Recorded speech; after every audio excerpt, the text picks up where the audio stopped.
Let us pray together. For this morning's prayer for peace, I have chosen a prayer that was written by Pope Francis. Lord God of peace, hear our prayer. We have tried so many times and over so many years to resolve our conflicts by our own powers and by the force of arms. How many moments of hostility and darkness have we experienced? How much blood has been shed? How many lives have been shattered? How many hopes have been buried? But our efforts have been in vain. Now, Lord, come to our aid. Grant us peace, teach us peace. Guide our steps in the way of peace. Open our eyes and our hearts and give us the courage to say never again war. With war, everything is lost. Instill in our hearts the courage to take concrete steps to achieve peace. Lord God of Abraham, God of the prophets, God of love, you created us and you call us to live as brothers and sisters. Give us the strength daily to be instruments of peace. Enable us to see everyone who crosses our path as our brother or sister. Make us sensitive to the plea of our citizens who entreat us to turn our weapons of war into implements of peace. Keep alive within us the flame of hope, so that with patience and perseverance we may opt for dialogue and reconciliation. In this way may peace triumph at last, and may the words division, hatred, and war be banished from the heart of every man and woman. Renew our hearts and minds, Lord, so that the word which always brings us together will be brother and sister, and our way of life will always be that of shalom, peace, salam. Amen. Now we will have call to worship. How beautiful is the word of the Lord. How wise are God's commandments. Through the Lord's precepts we gain understanding.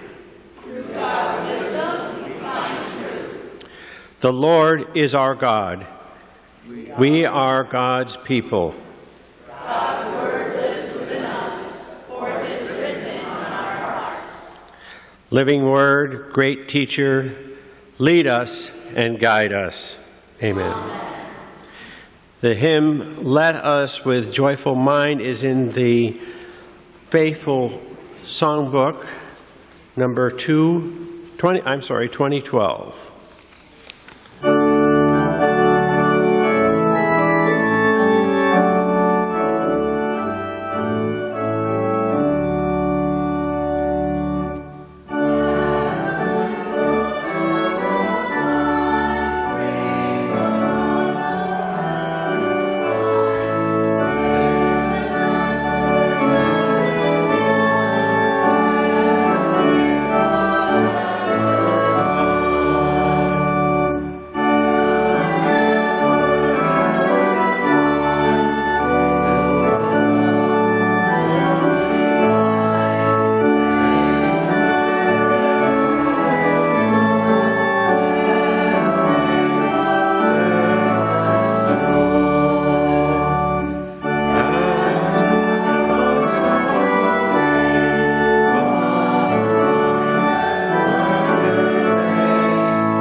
Lord, your words are sweet to the taste, sweeter than honey.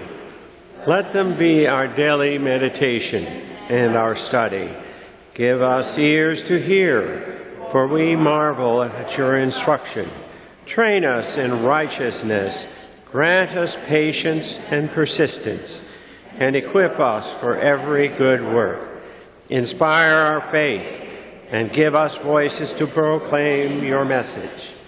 Guide our feet, keep us from every world's way, for you alone speak the words of life. Amen.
Young disciples, would you like to come forward, please? Any young disciples today? Hi there. Hi. Yeah, come on. Hello. Hello, hello, hello. So how's everybody today? Are you good? I have a question for you. What can you tell me about prayer?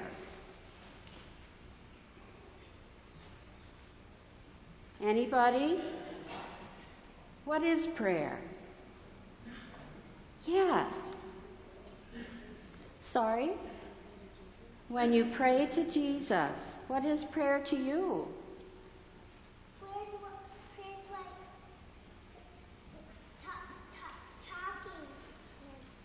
Prayer is talking, that's right, talking to God or talking to Jesus. And what do we say to Jesus? Does anybody here pray? Yeah, what do you say to Jesus? What do you say?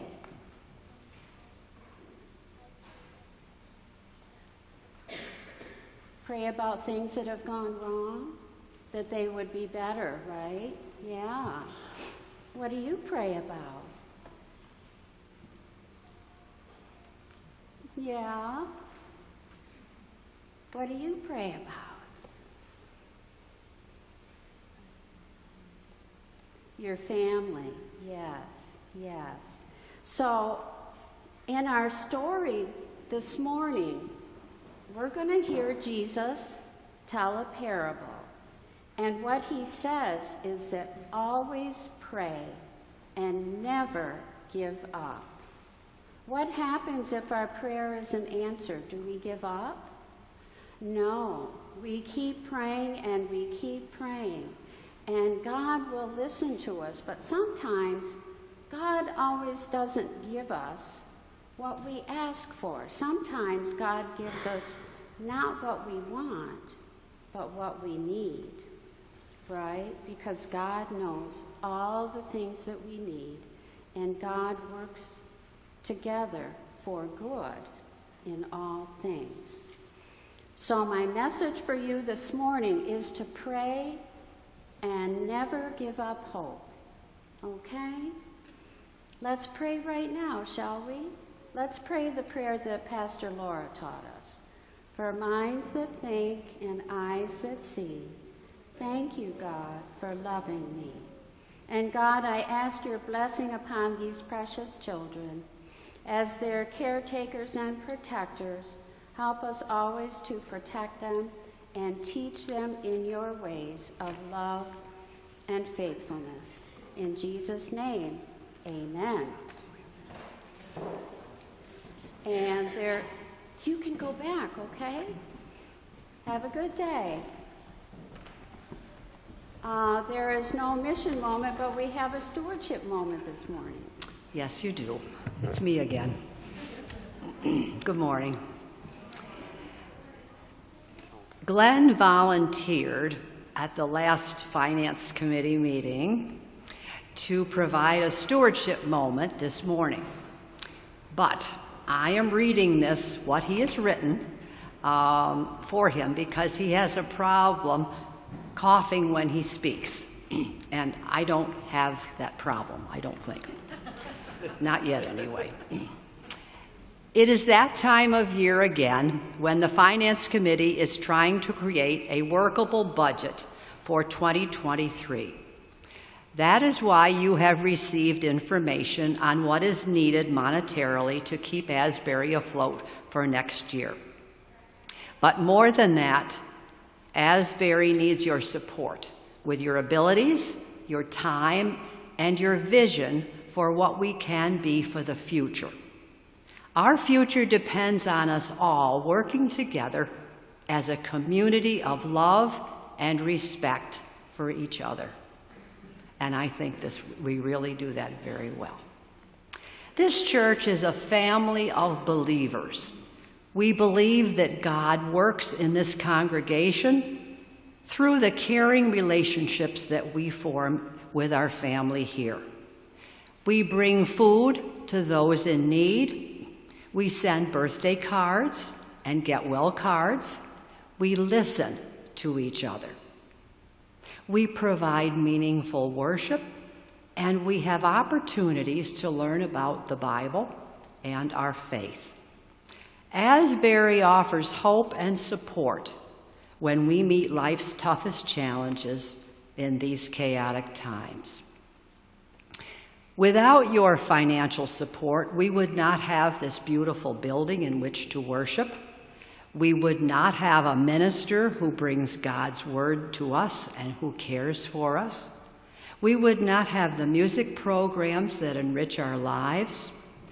We would not have children's programs or Bible studies or an office administrator who keeps things running smoothly. And we would not have a cleaning and custodial staff that keeps our building clean and safe. Thank you very much, Francis. Yes. This is what your financial support provides. We couldn't do this without your help. Please fill out your pledge for next year just to give us an idea of what we might have to build our budget. It's a goals budget, so we want to know that you have something. It doesn't, if you don't possibly make it, that's okay, but at least it gives us an idea of what you think you might be able to give, and that's important. When Glenn and I moved to Watertown, we moved in August 1st, 1970. And Glenn started working at the Watertown Animal Hospital, which was in Burrville. Okay. We have now been active in Asbury for the last 52 years. Don't tell anybody that. It's okay. We have been on many committees, in vocal and bell choirs. We've done building projects, repair projects, fundraising projects. We've just had a wonderful time here. It has been a joy in our lives to be members of this family. To be able to put God's plan to work through our association with Asbury has been a highlight of our times here in Watertown. And we hope that you too will find as much love and support and caring at Asbury as we have. As you make your plans for next year, please find a spot where you can volunteer, where you can share your talents, give of your time, and lend as much financial support as you can. Thank you so much for worshiping with us today, and blessings to you all from Glenn and I. Thank you. Thank you, Sue. There actually is a missions moment. It's last minute, but I want to take this time to ask you that next week the missions committee has decided to have a donation or contributions for our friends in Florida who, even though the news cycles moved on, are still in a great deal of devastation. So whatever we collect in that special contribution, the missions committee will make up the difference to total $1,000. Thank you. Thank you.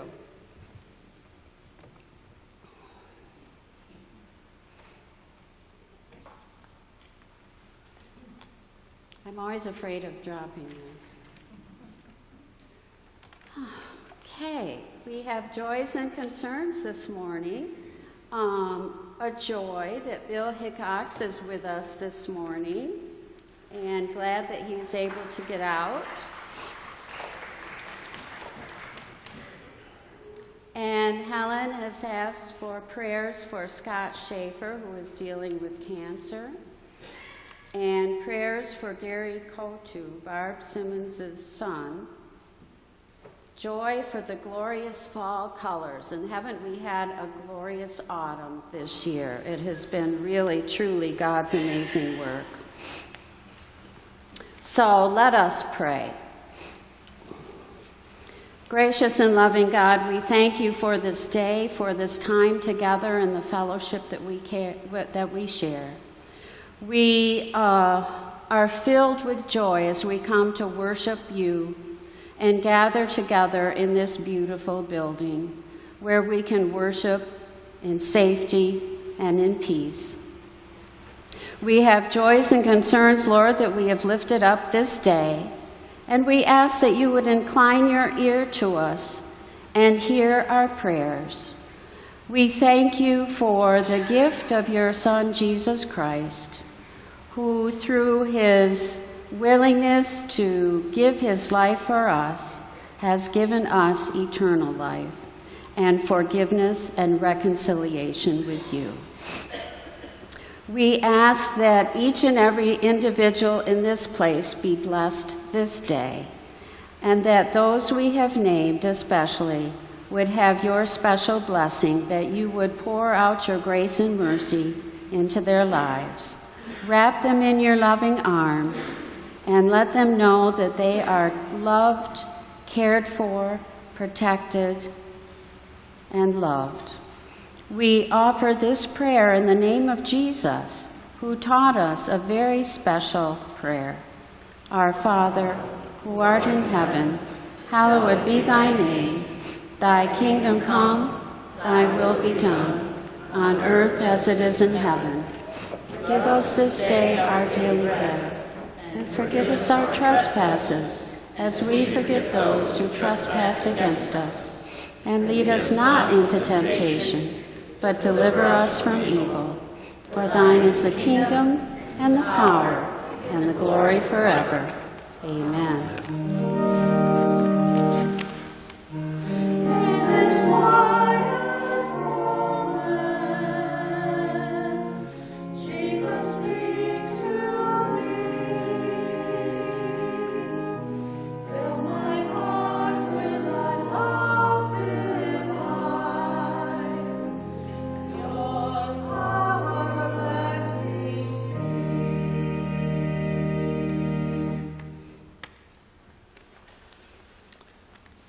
Before I start the scripture reading this morning, I ask that all of you look at me and tell me, do you remember what the words are that are printed on the front of your bulletin?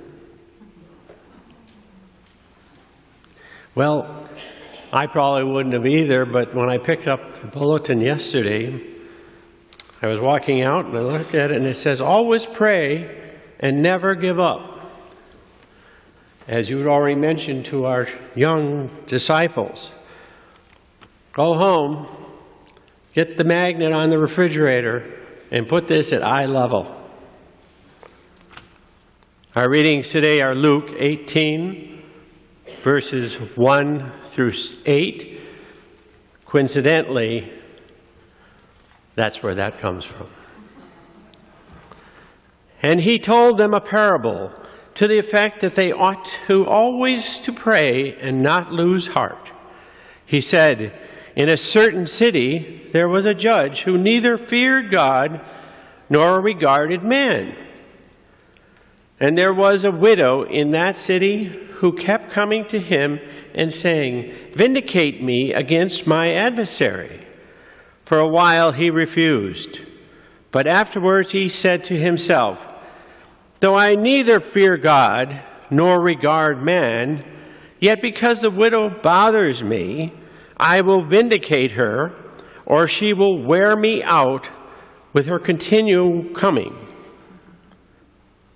And the Lord said, hear what the unrighteous judge says. And will not God vindicate his elect, who cry to him day and night? Will he delay long over them? I tell you, he will vindicate them speedily. Nevertheless, when the Son of Man comes, will he find faith on earth?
Please be seated.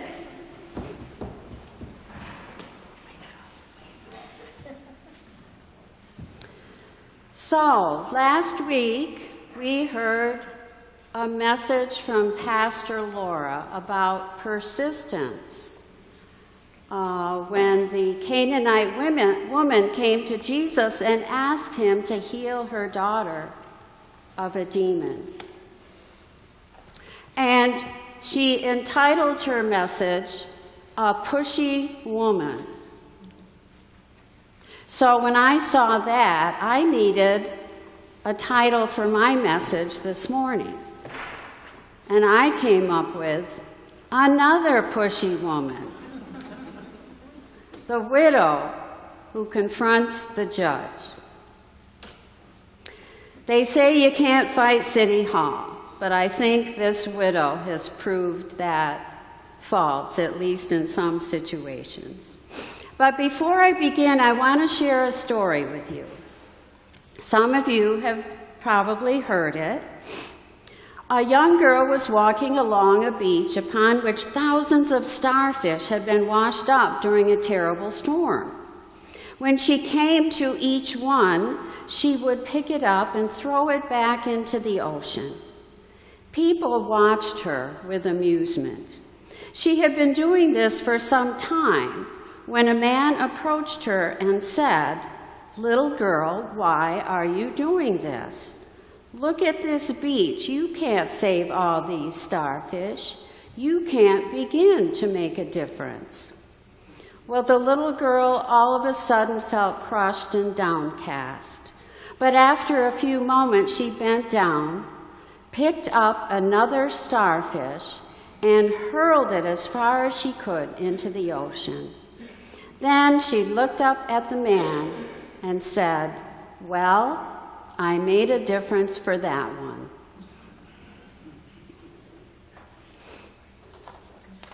Part of our message this morning is about justice. They say you can't fight City Hall, but the widow in the end received justice for her complaint. Justice meaning fairness, equity, integrity, honesty. All of the things the judge was not. So what we have here is a poor widow, one of society's most vulnerable members, along with orphans, immigrants, the poor.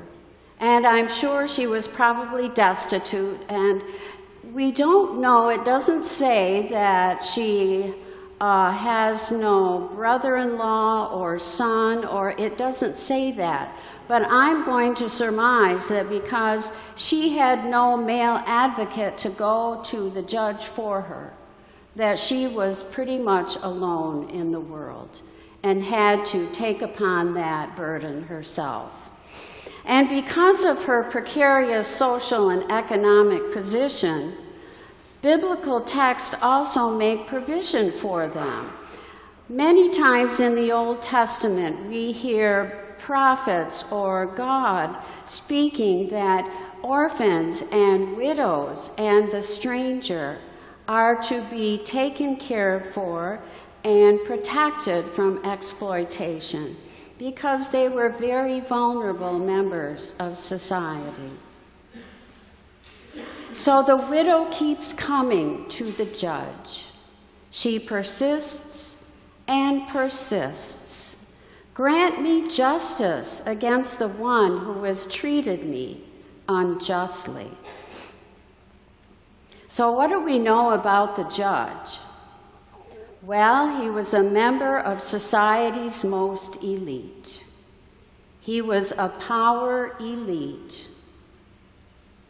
And we learn that he neither loved God nor had respect for people.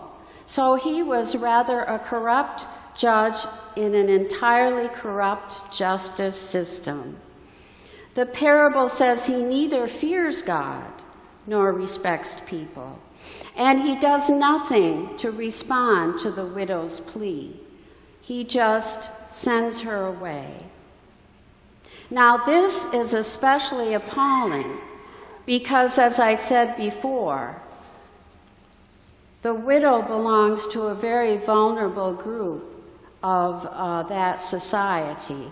And the judge, it was incumbent upon him to respond to her with justice, with mercy, and with honesty. But the judge thinks about it for a little bit, and he says, Scripture tells us, because this widow keeps bothering me, I will grant her justice so that she may not wear me out by continually coming. So that she may not wear me out. But I'd like to share with you, I found, what the original Greek version of this passage says. And it's a little bit different, so listen carefully. What it says is, because this widow causes trouble for me, I will give her justice, so that she may not in the end give me a black eye by her coming. That's how she was. She was in your face, a pushy woman. So these are much more powerful words, a much more powerful image. She is, in the eyes of the judge, and probably to her neighbors and those who know her, a troublemaker. And she can not only cause a bruise to his reputation, but the judge is fearful of public embarrassment as well. So you can see there's a little humor in this story.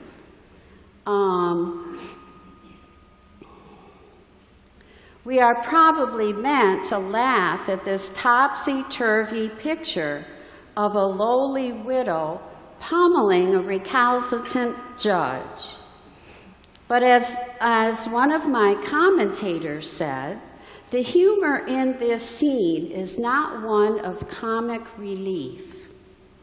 The humor in this scene instead pokes fun at the powers that be, lampooning the unjust system stacked against widows, orphans, and immigrants, and others like them. They are like our political cartoons today, and Jesus' parable encourages us to laugh at those who wield their power unethically. We laugh, though, in order to challenge such figures and ultimately to offer a different way. And this is the way we are to pray, just as the widow persisted with the judge. But we have to be careful, because God, in fact, is not like this reluctantly responsive judge. God does not need to be badgered into listening. And when God does respond, God does so willingly. If anything, God is more like the widow in her own commitment to justice. So how are we to act when we come before God in prayer? How do you approach God? Do you find that God is like the judge, unresponsive to your requests, your pleas, your cries? Or do you approach God with confidence and persistence that God will, yes, indeed, at the right moment and in God's good time, respond to your prayer? Luke maintains that we are to act like the widow. We are not to wait quietly and accept our fate in an oppression-ridden world. We are instead to resist injustice with the resolve and persistence of the widow. Prayer is not a passive activity, but one that actively seeks God and pursues God's will. Like the widow, we are to persevere in the faith, crying out to God day and night. This is what persistent prayer looks like. We, like the widow, are to pray and petition without ceasing and not lose heart.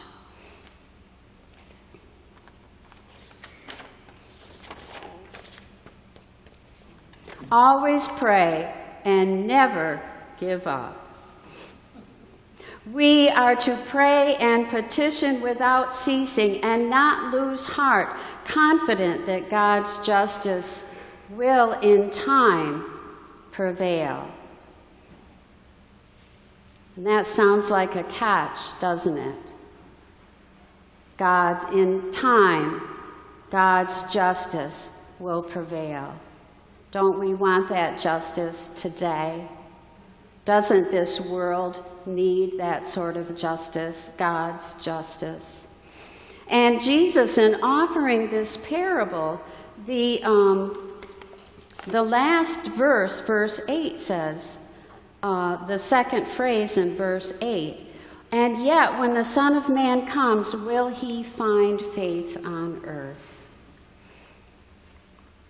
He's talking to a people who are oppressed, poor, downtrodden, hopeless. And he offers this parable as a way to build them up, to offer them hope. And part of that message, when he says, when he returns, will he find faith on earth?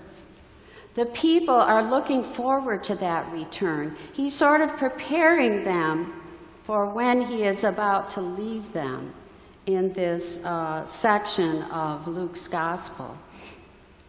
And they're hoping that he will return soon. And Jesus is saying, no matter what the time, you must pray persistently, pray without ceasing, never give up hope. And that is a sign of faith, isn't it? That we bring our petitions to God with hopefulness, with confidence, and with acceptance that good will come in God's good time. May not come in our time, but it will, it will come. While we need to be like the widow and persist in hope and prayer, we must be careful not to emphasize this in a way that makes God just a little too much like the judge, not really caring enough to respond.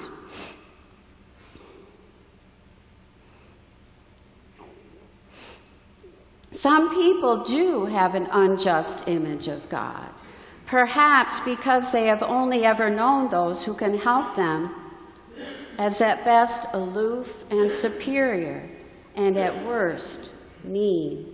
The style of our approach to God projects an image of the God we approach, and then we conform ourselves to God's image. On the contrary, as Jesus reminds us elsewhere, God's character is about giving and responsiveness, about love and care. I would suggest that this passage is primarily about the yearning for change. Certainly the people to whom Jesus was addressing this parable needed change and hope in their lives. It is very appropriate that the story told of a poor widow. She represents the poverty and vulnerability which is the point of the parable's message. The story has been shaped in the cruelty of exploitation as the Israelites and the Jews must have felt. Jesus is reading the signs in the wounds of the people. And this is where Jesus belongs, among those people. And these are the people whose cries he hears. And isn't it equally the case in our world today? People crying out for justice, people who are poverty-stricken, ill, lonely, mentally ill, addicted, lives destroyed because of hurricanes and other natural disasters, people crying out for help and for justice. It is impossible in this world to avoid pain and suffering. But as Christians, isn't it our role to be there with those who suffer in the midst of their distress? And it means being in touch with their struggles, with the poverty, with all that makes people cry out in the world. It also means living with the affirmation of a God who cares, even though the solution does not come when we'd like it to. In that sense of walking with people through their struggles, we are building supportive communities where people can sustain the crying day and night and not lose heart, where we live in hope and with a sense of trust that does not make us feel we have to carry the weight of the world on our shoulders. I'd like to make a plug at this point for Asbury's prayer circle, which meets Wednesday mornings at 11 o'clock in the parlor. And we are familiar with the idea of praying with persistence and never losing heart, because it seems week after week we lift up many of the same prayers and we cry out to God, why can't this situation be changed, O Lord? And every Sunday it is our tradition to pray for peace. We never give up. We continually and persistently pray every week, asking God, show us how to bring peace, Lord. Why is it taking so long? And yet we do it every week. We persist with confidence, and we never give up. We never lose heart. For facing the pain of this world is a crushing experience, which most of us find difficult to bear. Finding a glint of God in the gray of corruption is a way of affirming that we don't have to be God. We are not alone. Faith and hope are possible. So in the end, this story is not so much about what we call intercessory prayer, or prayer that we lift up for our benefit or the benefit of others, but about sustaining faith and hope in a world that really would rather crush us. All the while living with the assurance that God will indeed have the final say and that justice will be done. That is my hope. I cling to that notion that God will have the final say, because there is so much in this world I cannot control. Like the little girl throwing the starfish back into the sea.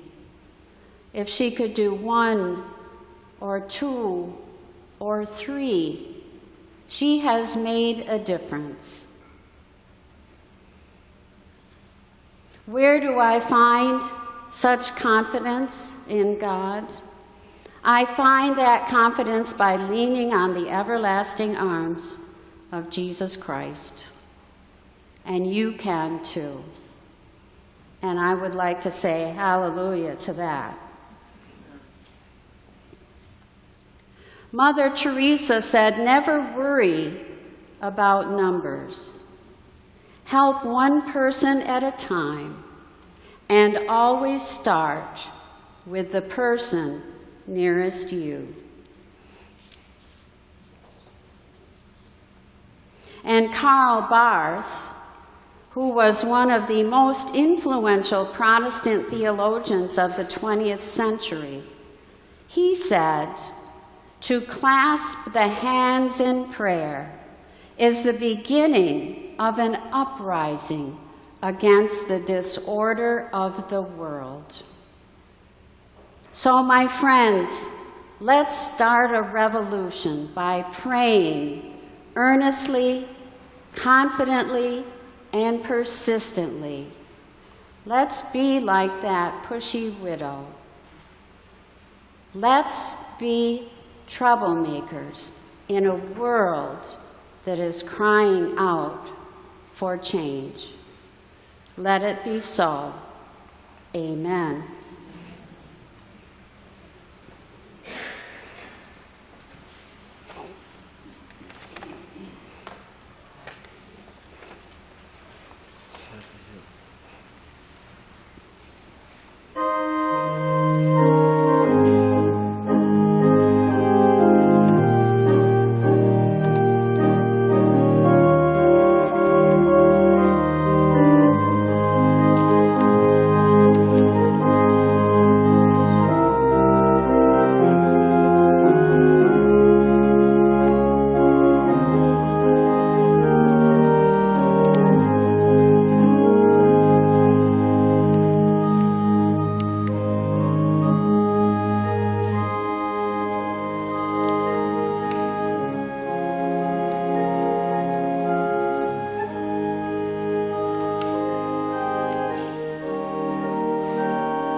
Please join in the prayer of dedication.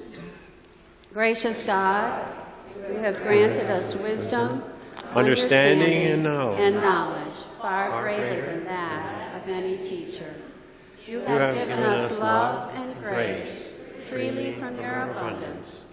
As you have shared your gifts with us, we share these gifts with you, that all the world may know you. As you have led us by the hand, we offer our hands to your service in praise and thanksgiving. Amen. Our closing hymn is in the Faith We Sing, number 2146. His eye is on the sparrow.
May the Lord bless you and keep you. May the Lord make his face to shine upon you and be gracious unto you.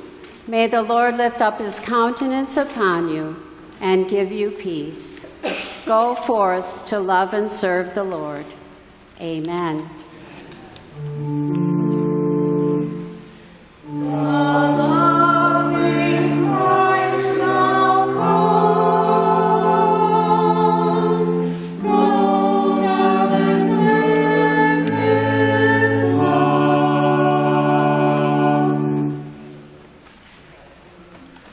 The postlude is Ode to Joy.